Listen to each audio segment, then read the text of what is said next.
Bismillahirrahmanirrahim. Assalamualaikum warahmatullahi wabarakatuh. A'udzu billahi minasy syaithanir rajim. Bismillahirrahmanirrahim. Alhamdulillahirabbil alamin wa bihi nasta'inu ala umurid dunya waddin. Wala udwana illa 'alaz zalimin. Wassalatu wassalamu ala asrofil mursalin Sayyidina Muhammadin imamil mursalin wa ala alihi wa sahbihi ajmain. Ilahi anta maksudi wa ridhoka matlubi, a'tini mahabbataka wa ma'rifataka wa a'tini ma'aka abada. Amma ba'du. Alhamdulillah wa syukru ala ni'amillah. Dina dangke dieu mudah-mudahan sadayana dipaparin sehat wal afiat, kalayan disarangan taufik hidayah inayah ti Gusti Allah. Insyaallah sim kuring ana benraskeun di kana hanca anu mantak ngabatalkeun kana salat. Kantun anu ka-8. Nomor ka-8 numantak kabatalkeun kana salat teh al-wasbatul fahisyah.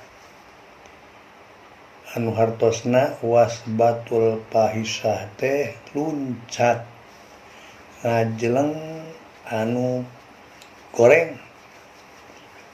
Naon ngaran wasbah teh ngangkatkeun dua dampal sampean dibarengkeun luncat celeng gitu. Benten sareng mapah papan mimiti nu katuhu tuturkeun ku nu kenca udag ku nu terus salengkah ieu mangajilang suku diangkat duanana pindah tempat celeng we. Tah lamun keur salat ngajeleng model kitu batal. Naon sababna ngarobahkeun anggota.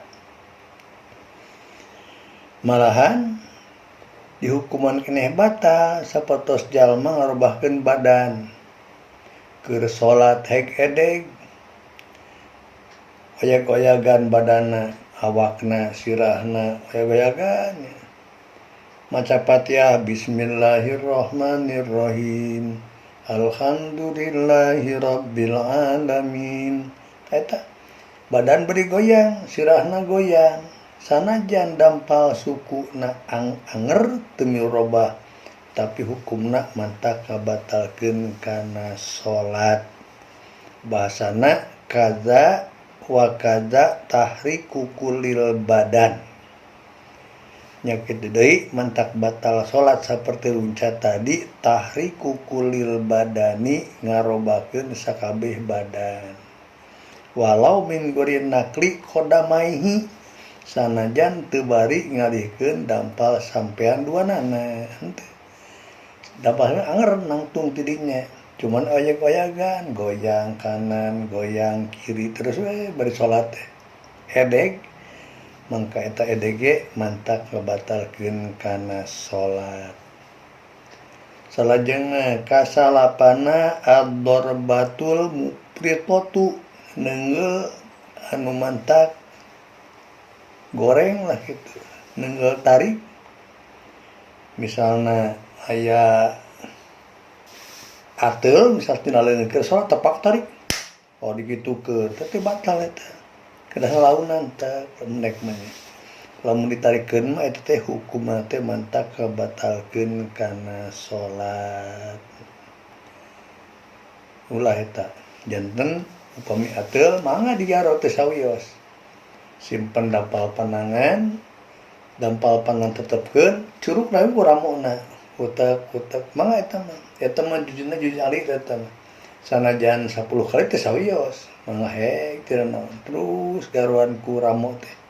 Tapi dampal panangan ulah robah ditetepkeun. Tah eta teu mantak batal. Lamun robah jeung dampal pananganna maju ka hareup, maju ka tukang, tah eta mah mentak batal. non margina bakal nimbulkeun salasu harokatin mutawaliyah eta.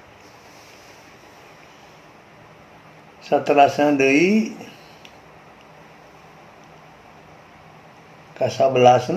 kasabelasna wa taqaddumu ala imamihi bi rakaataini fi liyaini jeung mantap ngabatalkeun kana salat si makmum ngaheulaan ka imam ku dua rukun bangsa pagawean.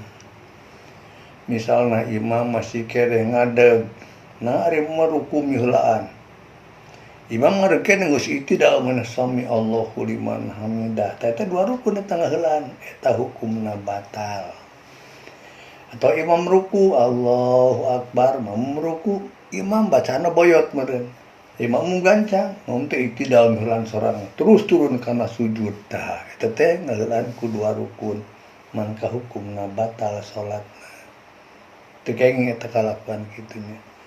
Jadi ngaran mah tetep kudu aya di pangker.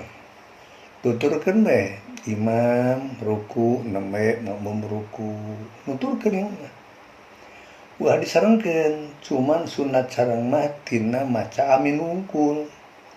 Upami imam maca Fatihah, beres Fatihah imam maca amin, disunatkeun jang makmum amin bebarengan. Amin bareng. Eta sunat eta. Kenging eta. Tapi ari kitu mah kana ruku, itidal, sujud, calik teu kenging. Teu kenging ngabarengkeun kana rukun bangsa pakli, rukun bangsa pagawean. Hukumna makruh lamun miheulaan ku dua rukun pakli mangka mentak ngabatalkeun kana salatna. Salajengna wa takhalluf bihima bigari udrin jeung manderikeun deui ku dua rukun bari teh udur. Imam tos ruku mau nangtung keneh. Imam i'tidal kakhara man haruku. Tunya imam ruku Allahu Akbar. Terus imam i'tidal sami Allahu nangtung keneh. Imam bade turun kana sujud kakhara ruku manehna manderikeun ku dua rukun eta ge sami batal kana salatna. Lamun tanpa udur teu kenging. Jadi kelas sada kelas lalu nuturkeun imam ti payun makmum ti pengker. Tapi ulah sampai manderikeun teuing atau ngaheulaan teuing teu kenging hukumna. Salajengna wa niyatu qot'i sholati jeung niat ngamegatkeun kana salat. Misal keur salatna ti peuting jalmana borangan rasa sieun meureun arek dibatalkeun salat teh tah misalna niat ngabatalkeun kana salatna batal eta. Eta hukumna batal teu kenging aya niat megatkeun kana salat. Teras wa ta'liki qot'i ha bisaiin jeung nyantelkeun naklekeun megatkeun salat ku sesuatu kana sesuatu teh kenging. Misal lamun santri teh mah santri dianteurkeun ku bapana geus jam 11 bapana can datang. Dur dohor can datang keneh salat teh santri teh. Teh keur salat teh kieu urang mah lamun bapa datang nek dibatalkeun salat. Tah basana lamun bapa datang salat dibatalkeun tah eta nalikeun kana datangna bapa mangka hukumna teh batal salatna. Walaupun bapana teu datang anggar batal salatna. Nu terakhirna wa taraddudu fi qot'iha manog mayong tina masal megatkeun salat. Misalna salat imam teh boyot cek makmum teh batalkeun salat teh. Kitu mangmang teh dibatalkeun lila salat teh. Dibatalkeun sieun dosa tah. Mangmang mending batalkeun mending batalkeun mending entok. Tah lamun boga mangmang samacam kitu tina megatkeun salat maka salatna tos batal. Janten salatna kadah uihan deui da teu sah salat nu bieu. Tarupina pangenti simkuring raskeun tina mentak batalkeun salat nu 14 cekap sakitu. Kirang langkung hapunten Mudah-mudahan ayatina ridhona Allahu subhanahu wa ta'ala. Billahi taufiq wal hidayah. Wassalamualaikum warahmatullahi wabarakatuh.